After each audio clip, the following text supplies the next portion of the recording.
The updated 2021 Hyundai i30. In theory, Hyundai has taken what was already a good thing and made it even better. There's some subtle changes, but I think there's one big question we need to take a look at with this particular vehicle because it's the entry-level model with an automatic transmission. Does the most affordable Hyundai i30 that you can get your hands on with an automatic feel like it's missing out on anything? Let's find out.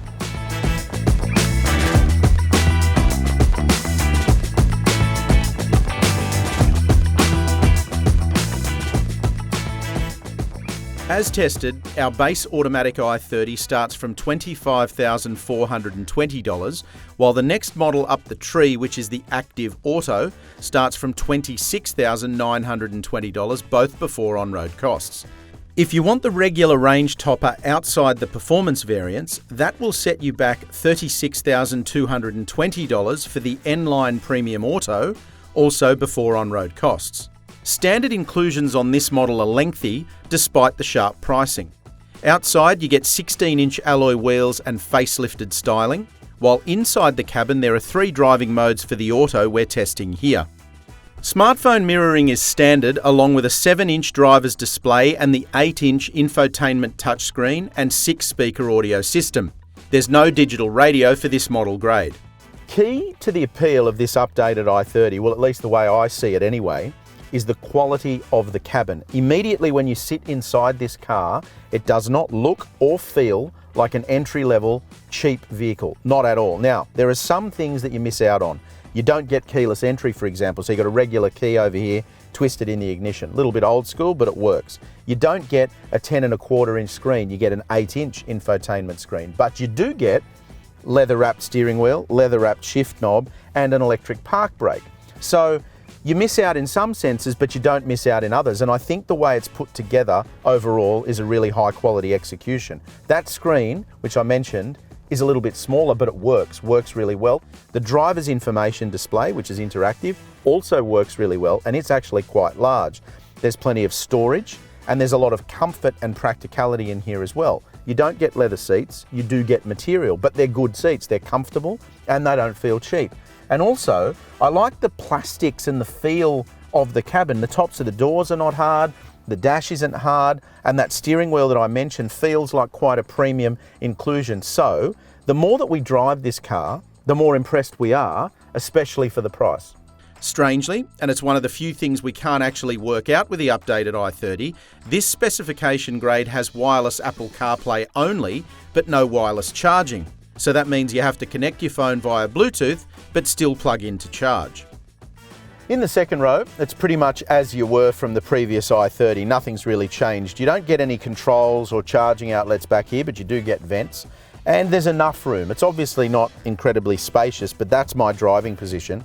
And there's enough room. I'm comfortable back here. I'm not squashed in. I'm not hitting the roof. It's actually practical. If you're a family with teenage kids, or certainly with younger children, but even up into teenage years, this will work as your second car. You run around. There's more than enough room in here for the family.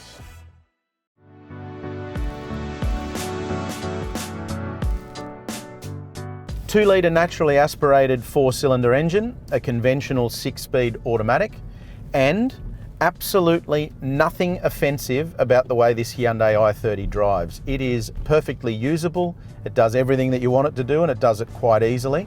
And the engine and gearbox are nicely matched to each other. Now obviously a lot of brands have gone with dual clutches. In this particular model, Hyundai hasn't. It's a good thing because the automatic is really smooth. The steering is light, and it's light enough when you're parking, but firm enough when you're on the move that it doesn't feel too light, which is always a good balance. And as we've come to expect from Hyundai, the ride quality is also excellent. The way this thing handles speed bumps and raised platforms like we're going over now, it's really competent and it's comfortable and it doesn't feel unsettled. This is an excellent package. It's a good thing to drive. It's practical, and most importantly, it's comfortable. That 2-litre engine generates 120 kilowatts and 203 newton meters and drives through a 6-speed automatic with sequential shift mode.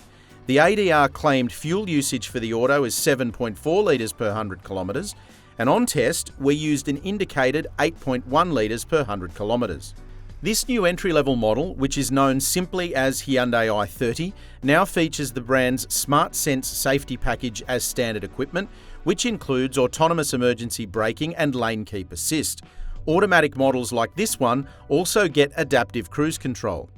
Hyundai i30 carries a 5-star ANCAP rating from 2017 and it's covered by a 5-year unlimited kilometre warranty and cap price servicing scheme. For the entry grade, as well as active and elite, that servicing plan, which is required every 12 months or 15,000 kilometres, will cost $897 for 3 years, $1,196 for 4 years, and $1,495 for 5 years. Now, before we wrap this one up, don't forget to hit like if you've enjoyed the video, click on subscribe and hit the bell notification so you stay up to date with all of our latest content and you don't miss out on any of our new videos. The question I asked at the start of the video was, do you feel like you're missing out on anything if you buy the base model Hyundai i30 with an automatic transmission? You know what? The short answer is no, you don't. Now, sure, you can have more. You can have a bigger screen, you can have leather seats, you can have bigger wheels with lower profile tyres, but do you need them? The answer to that is also no. You really don't feel like you're getting a base model experience with this car. For the outlay, it's excellent value for money. Pretty good thing to drive too, and it's efficient in the real world. Let us know what you think in the comments section below. And as always, full review, it's at Drive.com.au.